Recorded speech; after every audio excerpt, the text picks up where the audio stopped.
Assalamualaikum warahmatullahi wabarakatuh. Kami dari kelompok 4 akan menjelaskan tentang motivasi kerja dan juga desain pekerjaan. Pertama-tama, perkenalkan, nama saya Fitria. Nama saya Yayan Safitri. Di sini pertama kita akan menjelaskan tentang motivasi kerja. Jadi ada struktur pembahasan motivasi kerja. Yang pertama, satu definisi. Yang kedua, manfaat. Yang ketiga, jenis-jenis. Yang keempat, faktor yang mempengaruhi motivasi kerja. Yang kelima, bentuk motivasi kerja. Dan yang terakhir, ada cara meningkatkan motivasi kerja. Sebelum kita membahas motivasi kerja terlalu dalam, alangkah baiknya kita mengetahui apa sih motivasi kerja itu. Banyak para ahli yang telah mengemukakan pendapat mereka tentang motivasi kerja itu sendiri. Di sini saya akan meringkas apa sih motivasi kerja itu. Motivasi kerja merupakan pemberian kekuatan dalam diri seseorang untuk membangkitkan dan mempengaruhi orang lain agar memiliki perilaku sukarela dalam melakukan suatu pekerjaan. Lalu di sini saya akan menjelaskan tentang manfaat pemberian motivasi kerja pada karyawan, yaitu yang pertama, meningkatkan produktivitas karyawan. Karena motivasi dapat memenuhi kebutuhan karyawan dan dapat mendorong karyawan untuk bekerja sebaik mungkin. Yang kedua, karyawan akan lebih berkomitmen dalam melakukan suatu pekerjaan. Karena setelah pemberian motivasi, karyawan akan lebih mengabdikan diri dan memiliki rasa tanggung jawab terhadap pekerjaan mereka. Yang ketiga, meningkatkan kinerja karyawan. Dengan pemberian motivasi, maka kinerja karyawan akan lebih meningkat karena telah diberi dorongan. Selanjutnya yaitu jenis-jenis motivasi. Jenis motivasi ada dua, yaitu motivasi internal dan juga motivasi eksternal. Pertama, motivasi internal. Motivasi internal itu didapat dari diri sendiri. Contohnya, kita memotivasi diri sendiri agar menjadi lebih baik dari sebelumnya. Yang kedua, yaitu motivasi eksternal. Motivasi eksternal didapat dari luar diri sendiri. Contohnya, orang teman yang memberi kita motivasi agar kita lebih baik. Namun, menurut Hasibuan, jenis-jenis motivasi kerja ada dua, yaitu motivasi positif dan juga motivasi negatif. Pertama, motivasi positif, yaitu pemberian hadiah kepada karyawan yang mampu mencapai target perusahaan, sehingga karyawan tersebut semangat untuk melakukan pekerjaan agar mencapai target dan mendapat imbalan. Yang kedua, yaitu motivasi negatif, pemberian hukuman kepada karyawan yang tidak mampu mencapai target perusahaan. Karyawan berlomba-lomba untuk mencapai target perusahaan agar tidak mendapat hukuman. Selanjutnya saya akan menjelaskan faktor yang dapat mempengaruhi motivasi kerja. Yang pertama ada faktor internal. Faktor internal dapat mempengaruhi pemberian motivasi pada seseorang. Contohnya seperti mendapat kompensasi, memiliki pekerjaan tetap, dan suasana kerja yang aman dan nyaman. Yang selanjutnya ada faktor eksternal. Contohnya seperti adanya jaminan pekerjaan. Para karyawan memiliki keinginan karir yang jelas untuk masa depan mereka dapat dijamin oleh perusahaan. Selanjutnya ada bentuk motivasi kerja. Bentuk motivasi kerja pertama ada kompensasi bentuk uang. Salah satu bentuk yang paling sering diberikan kepada tenaga kerja adalah berupa kompensasi. Kompensasi yang diberikan kepada tenaga kerja biasanya berbentuk uang. Selanjutnya ada penetapan pola kerja yang efektif. Pengaturan teknik pekerjaan yang dibuat sedemikian rupa agar karyawan tidak merasa bosan dan motivasi kerja dapat meningkat. Bentuk motivasi kerja selanjutnya ada pengarahan dan pengendalian. Pengarahan menentukan apa yang harus mereka kerjakan atau tidak. Sedangkan pengendalian maksudnya menentukan bahwa tenaga kerja harus mengerjakan hal-hal yang telah diinstruksikan. Selanjutnya ada kebijakan. Kebijakan sebagai suatu tindakan yang diambil dengan sengaja oleh manajemen untuk mempengaruhi sikap atau perasaan pada tenaga kerja. Selanjutnya ada cara meningkatkan motivasi kerja. Yang pertama harus mempunyai tujuan yang akan dicapai. Yang kedua selalu berpikir positif dan bersyukur. Berpikir positif akan memotivasi diri untuk tetap bertahan dan bangkit dengan semangat baru. Hilangkan pikiran-pikiran negatif dari diri Anda dan selalu bersyukur atas rezeki yang diperoleh. Yang ketiga, beri penghargaan pada diri sendiri. Maksud penghargaan di sini adalah memanjakan atau menyenangkan diri sendiri dengan berbagai kegiatan yang dapat membangkitkan semangat dan motivasi baru. Yang keempat, cintai pekerjaan Anda. Dengan mencintai pekerjaan Anda, tidak akan membuatnya menjadi beban. Yang kelima, jangan takut dan ragu. Lawanlah rasa takut dan ragu dalam diri Anda. Terus bekerja dengan maksimal, tunjukkan kemampuan dan keahlian Anda. Cara mengatasi rasa takut dan ragu yang berlebihan bisa dipraktekkan dengan berkumpul bersama teman atau melakukan kegiatan yang lain. Selanjutnya, kami akan menjelaskan materi yang kedua, Yaitu materi tentang desain pekerjaan. Saya akan menjelaskan apa sih desain pekerjaan itu. Desain pekerjaan adalah rincian tugas dan cara pelaksanaan tugas atau kegiatan yang mencakup siapa yang mengerjakan tugas, bagaimana tugas itu dilaksanakan, bagaimana tugas dikerjakan, dan hasil apa yang diharapkan. Selanjutnya ada elemen desain pekerjaan. Dalam elemen desain pekerjaan dibagi menjadi 3 elemen, yaitu pertama elemen organisasional, elemen keperilakuan, dan elemen lingkungan. Dalam elemen organisasional ada 3 hal yang perlu diperhatikan. Yang pertama adalah pendekatan mekanistik, yaitu suatu cara kerja atau mekanisme kerja organisasi untuk mencapai tujuan. Yang kedua, aliran kerja, yaitu urutan pekerjaan dalam organisasi. Contohnya, mulai dari tahap penyediaan bahan baku, tahap peninjauan produk jadi. Dengan membuat aliran kerja yang efisien, maka organisasi bisa menghindari pemborosan. Yang ketiga, ada praktek kerja, yaitu bagaimana pelaksanaan pekerjaan. Setiap orang memiliki praktek kerja yang berbeda. Ada yang cepat dan teliti, namun ada juga yang cepat namun kurang teliti. Desain pekerjaan harus menentukan kualifikasi orang yang akan bekerja secara. Yang ketiga adalah praktek kerja, yaitu bagaimana pelaksanaan pekerjaan. Setiap orang memiliki praktek kerja yang berbeda.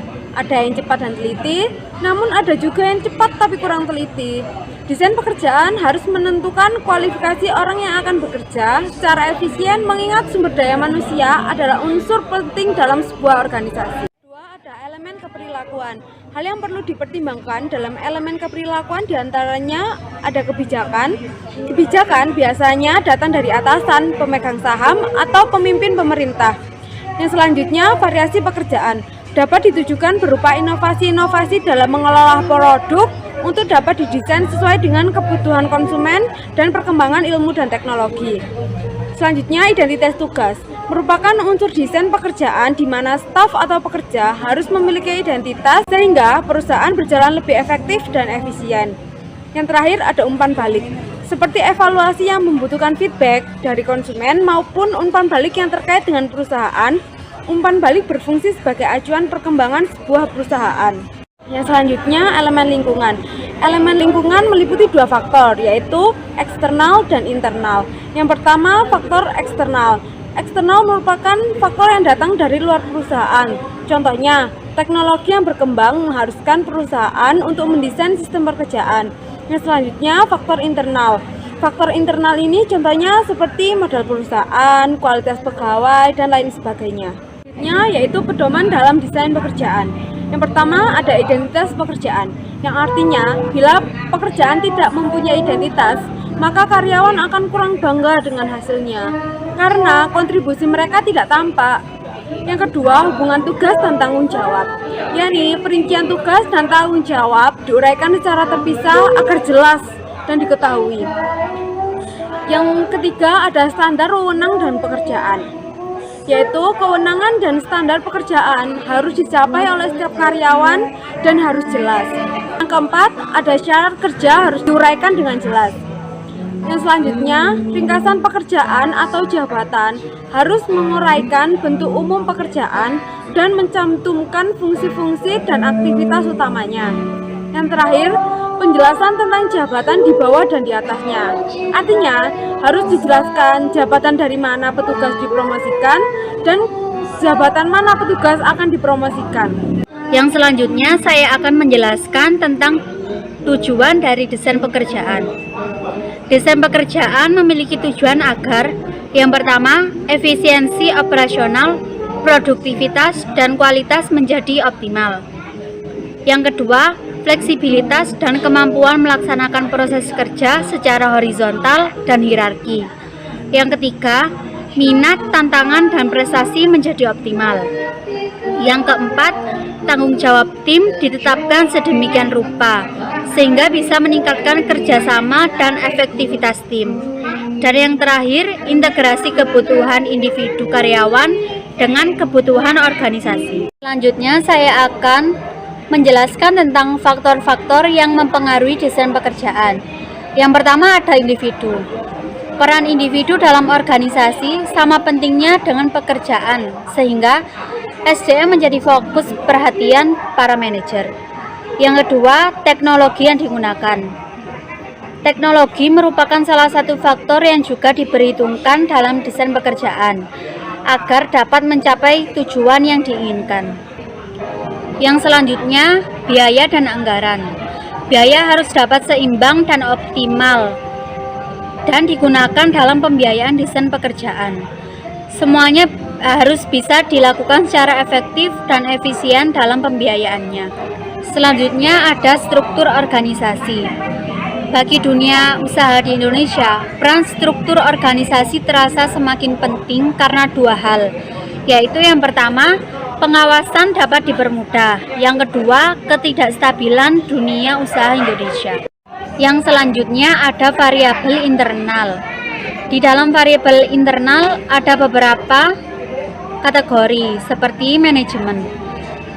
Manajemen harus dapat bertanggung jawab dengan kebijakan yang diambil dan dapat menyelaraskan kepentingan perusahaan dengan kepentingan pihak lain yang berhubungan. Yang kedua ada karyawan. Faktor ini mengubah pergeseran kepentingan-kepentingan konsumsi, produk, biaya, dan pemasaran karena menyangkut segmen pasar yang terus berubah. Yang ketiga ada stakeholder, yaitu struktur yang mengatur organisasi publik yang besar memungkinkan pemegang saham untuk mempengaruhi hak suara. Dan yang terakhir ada serikat pekerja, yaitu organisasi tersebut memperjuangkan hak dan melindunginya untuk meningkatkan produktivitas karyawan itu sendiri. Selanjutnya saya akan menjelaskan tentang teknik-teknik dalam desain pekerjaan. Yang pertama ada rotasi pekerjaan, yang kedua ada pengayaan kerja, yang ketiga ada perluasan kerja, dan yang terakhir ada kelompok kerja. Jadi rotasi pekerjaan ini akan membuat seseorang pegawai secara sistematis berpindah dari satu posisi ke posisi yang lain di dalam suatu organisasi. Namun dalam rotasi pekerjaan terdapat dua dampak yang terjadi. Yang pertama ada dampak positif dan yang kedua ada dampak negatif. Dampak positif yang terjadi pada rotasi pekerjaan yang pertama adalah menambah teman kerja, yang kedua menambah pengalaman, dan yang ketiga menambah kemampuan yang baru bagi seorang karyawan. Dan yang kedua mengurangi kebosanan yang dirasakan oleh karyawan. Selanjutnya ada dampak negatif dari rotasi pekerjaan, yaitu tingkat produktivitas akan rendah. Ini disebabkan karena para pegawai yang baru pindah ke pekerjaan yang baru akan terlebih dahulu menyesuaikan diri dan memahami pekerjaannya yang baru. Teknik yang selanjutnya dalam desain pekerjaan yaitu pengayaan kerja atau job enrichment, yaitu tiap pegawai dapat diberikan tanggung jawab untuk mengatur kecepatan kerjanya sendiri. Jadi ini untuk memperbaiki kesalahannya sendiri dan dapat memutuskan cara terbaik untuk melaksanakan pekerjaan dan pengambilan keputusan sendiri. Selanjutnya ada perluasan kerja. Jadi yang dimaksud dengan perluasan kerja adalah untuk membuat pekerjaan lebih besar atau lebih luas dengan menambahkan jumlah tugas kerja yang harus dilakukan oleh setiap karyawan dengan tingkat keterampilan dan kesulitan yang sama. Yang terakhir ada kelompok kerja. Yang dimaksud kelompok kerja adalah kelompok yang para anggotanya saling berinteraksi, terutama untuk saling berbagi informasi, untuk membuat keputusan guna membantu satu sama lain dalam wilayah kewenangannya masing-masing. Sekian presentasi dari kelompok 4, kurang dan lebihnya mohon maaf. Wassalamualaikum warahmatullahi wabarakatuh.